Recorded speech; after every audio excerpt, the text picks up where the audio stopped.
So, now we do not present all of the solutions to all of the questions, but some of the issues raised and hopefully some of the initial solutions or people's thinking about the solutions. We had a very active discussion, certainly in all the groups I was part of. So, Zsolt, Toth from the RICS team here in Europe, over to you. You got the hardest question, data.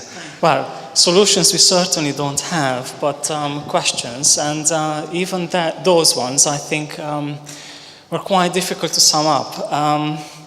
But I think we had actually a very, very interesting snapshot of the various sectors across the property life cycle, and that makes indeed very, very difficult to come up with a sort of, let's say, 5 or 6 key themes. Therefore, I've actually listed a lot more here,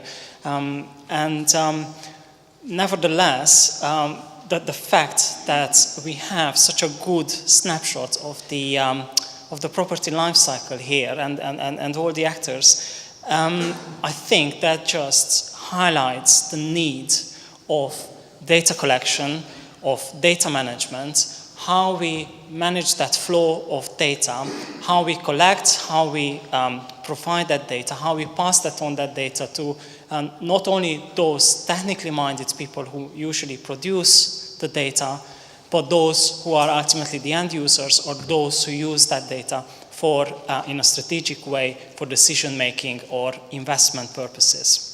So there were a number of key issues. I just want to quickly reflect on these, and please just interrupt me anytime you want to add anything, because I have no, I don't claim I will be able to do that in the 10 minutes which have been allocated to this. So we had interventions from facilities managers, who are usually those ones who inherit buildings, and from architects or designers, developers, and make it, fine-tune it according to the needs of the occupant. So I think they are of a key role within the property life cycle. And one argument which has been put forward is that indeed the role of facilities management needs to be strategic. In other words, the data which is produced by facilities managers needs to find its way from the boiler room to the boardroom. In other words, that very, very essential and useful technical sort of data needs to be translated and needs to be used for taking strategic decisions at corporate level. And that can be done in a way which is easily accessible, is a user-friendly data, and it's ultimately something which can use as a sort of feedback to incentivize better design, to design already for the use. The second point was actually measured versus perceived quality of the building information. Of course, I mean, all this what we have been talking about is not exactly exact science, because we have certain indicators based on exact measurements, but since, we are dealing with actors who are rational, but also, subjective qualities of certain sustainability features or building features are equally important. So basically, some of the people felt that there was a sort of issue around the measured quality versus the perceived quality. Then we briefly also touched upon the issue of this is actually a longer debate, but I just want to highlight the short versus long list of indicators, because the intention of the EU legislator is to try to narrow down, to identify a list of 5, 6 core indicators. But the problem is that if you would ask somebody like, for instance, a property valuer, what are these 5 or 6 sustainability features which would have a potential impact of a property, then I would say, or he would need to say that, in fact, this is very dependent on the location, on the jurisdiction, on the purpose, on the occupancy pattern, on what exactly the market, the specificities of the market. So ultimately, even though if you select 5 or 6 core indicators, you always need to have a backup of a much longer list. Now, the other important point we touched upon was the data flow across the whole property lifecycle, because I think it was a sort of common understanding. It was actually an agreement that most of the data gets lost, which is generated by developers, designers, or held by tenants or utility companies. And these are not made available in an easily accessible way for other users or for other participants across the stages of the property lifecycle. This sort of data can be put to various uses, but one of the issues which has been highlighted is actually really to check that sort of and close the gap between the design and the actual performance. Also, there were voices who have raised the issue of this capturing of the data needs to be done in a sort of dynamic fashion rather than as a static, sort of photography way of a building, but it needs to be a dynamic, constantly updated, like a movie, as a sort of passport of the building.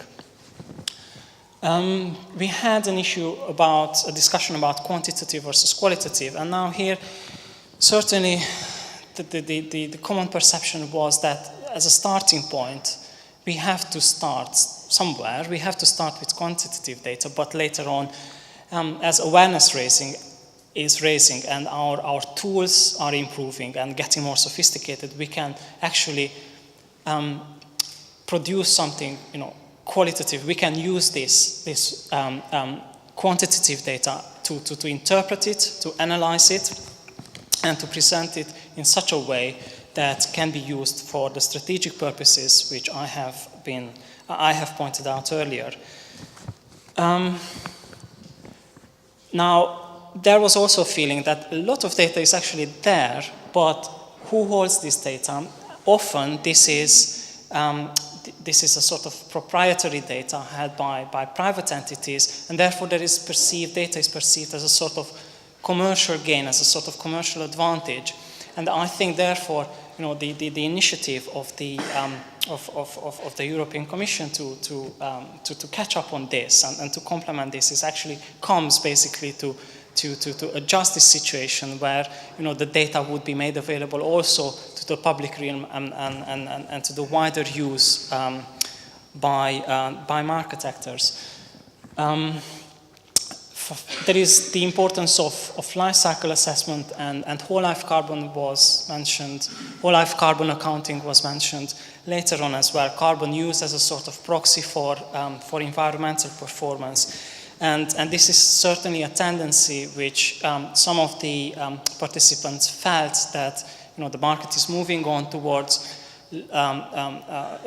their focus on moving on from the operational phase, operational use, towards a more holistic, a more full life cycle, and including embodied impact of buildings and construction materials. Although there is still a sort of disengagement on behalf of, let's say, some sections of the property industry, and I'm here, is really the question of whether they are all actors at the same level of embedding sustainability in their day-to-day practices, because we felt that there was a sort of disengagement that still some parts of the industry, and especially probably here the financial sector, is still not so closely linked to this, for instance, full life carbon accounting and full life carbon, because that's it's something which is, they have a difficulty in grasping and realizing what would be, how that really impacts on the market for the time being. And finally, I think I would just leave you with this sort of conclusion, and it's also sort of a wish that I think the data which is being collected or hosted, it really needs to be looked upon as having strategic importance rather than something which is just a technical fact. hand the gauntlet to Anna. Thank you very much indeed, Zsolt. Thank you. So I will try to conclude the discussions we had on the question about the business case and how the framework could support or enhance the business case for green buildings. And first of all,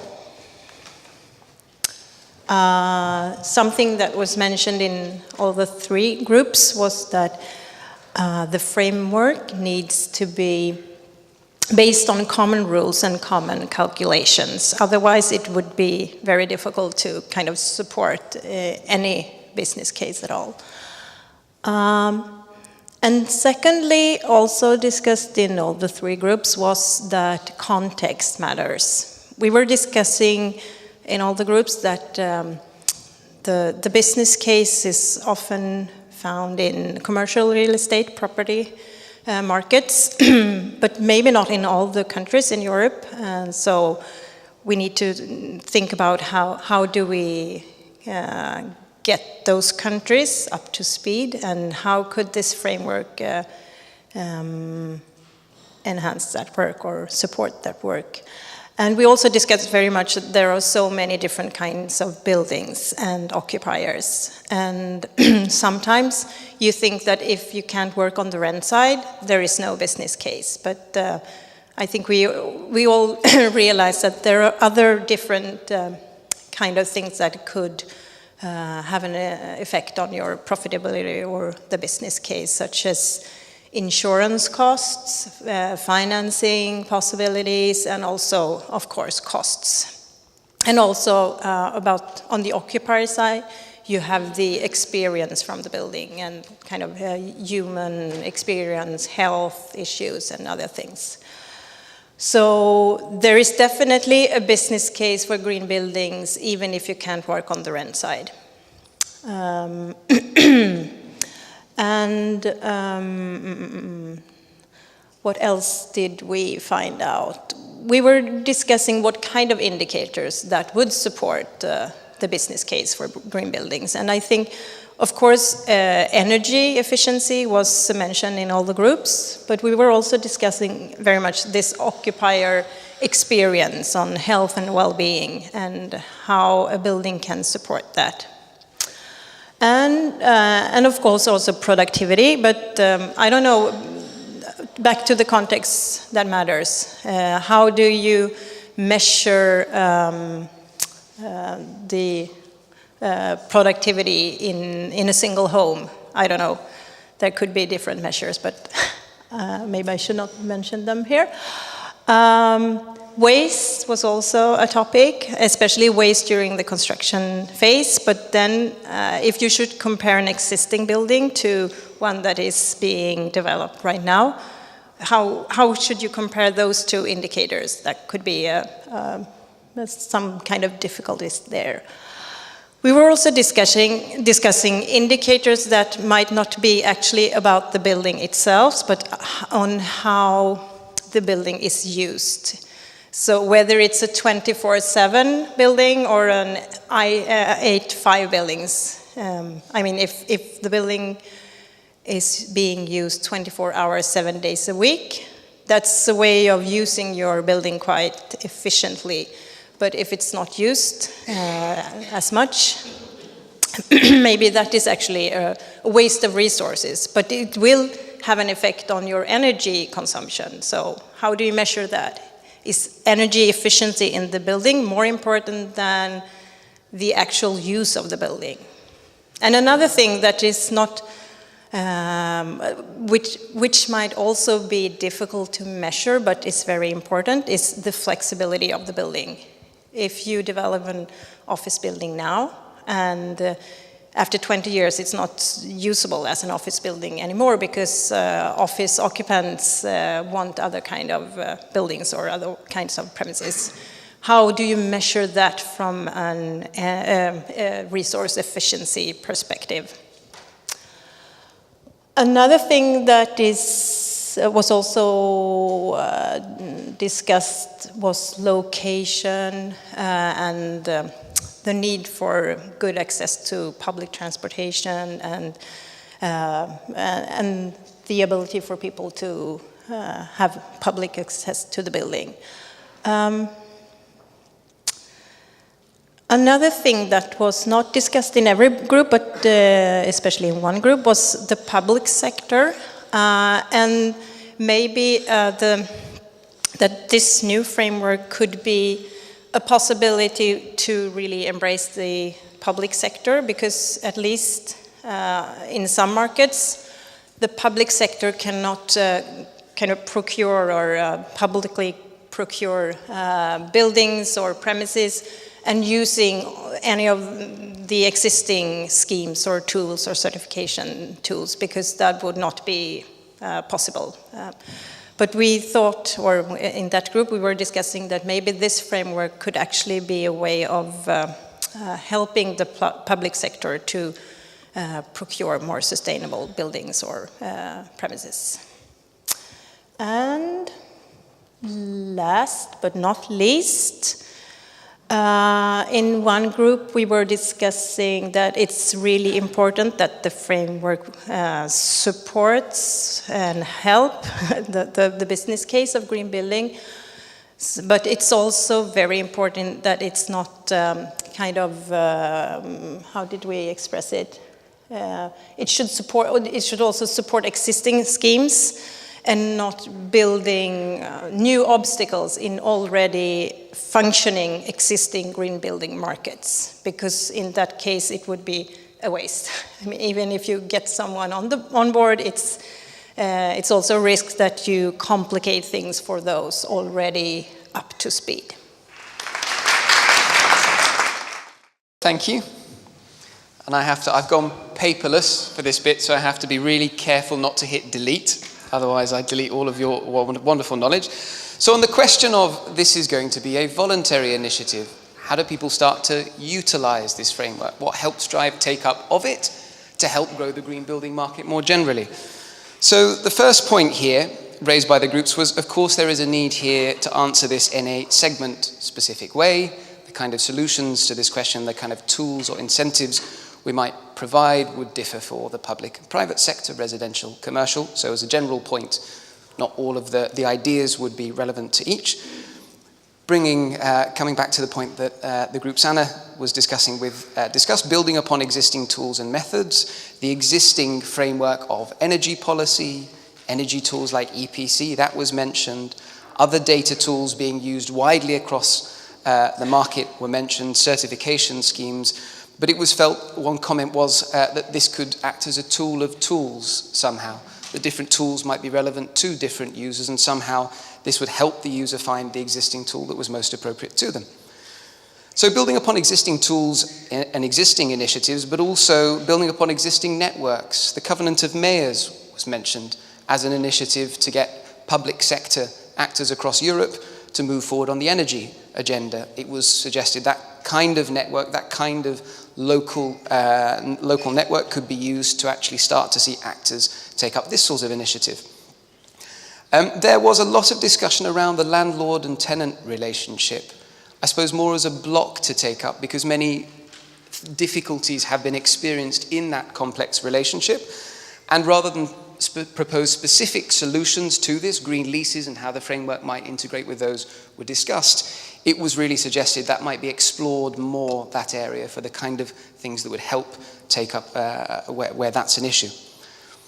The way in which assessment is done was discussed by a number of groups. Self-assessment, I think it was one public sector proposed as a viable option, particularly in the public sector, to lower the cost. Many others said actually data should be third-party verified to ensure that it's good quality data and that people will trust it.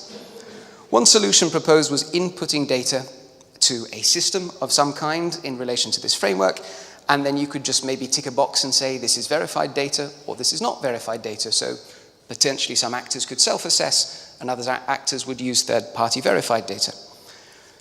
We had a discussion over the mandatory nature potentially of this for the public sector. There was a feeling that somehow that the public sector might not move unless this was mandatory. Others said now is not the time for regulation. We don't want it to be mandatory. That will actually stifle innovation. And indeed, others said, actually, sometimes if you say, well, here's where we're going, if you're clear about regulation, that actually allows the market to innovate. So a series of very different feelings around the mandatory or non-mandatory nature of any potential tools here. Pilot projects were proposed when we said maybe if mandatory isn't the way to go for the public sector, people said, well, let's start piloting things on pilot projects. Working with market leaders in the commercial sector, those already doing this stuff, already collecting data, working with those leaders, bringing them together, helping them collaborate and creating ways for them to do that. Working with banks was seen as very, very key, particularly to help them understand the reasons to start using this for the residential sector seen as a very key multiplier here. But banks are yet to be convinced, and I suppose that point about educating, using this as a tool to engage, and the educational value of this to help drive take-up was a point that was mentioned several times. Needing to show the benefits along the supply chain. So very clearly saying, this is what this does for you, this is why it's meaningful for you, to the different sorts of actors that will use this will be very key to anybody taking it up. So ensuring that's translated for the different parts of the market that might use it, seen as very key. And providing incentives to report data under the framework more generally, to actually say, well, if you're reporting on data, what you will receive back will help you start to benchmark your performance against the market, against your relevant part of the market. Some people were very positive. They said, given time, the market will simply drive this. So hopefully it will, but other things might be needed. Other things mentioned were that deep research on user or occupier responses to living or working in green building was needed. Productivity, how people use buildings, a key driver. We need better research, more research to unlock that. And indeed the idea of some kind of single database, a common cloud where people would report to, and then different initiatives, mechanisms might use that data in different ways taken from this common cloud. So quite a lot of different things proposed for you to mull over. A number, I think, of themes potentially running throughout, but a suite of different tools and incentives and mechanisms that are segment specific, I think were key messages coming through.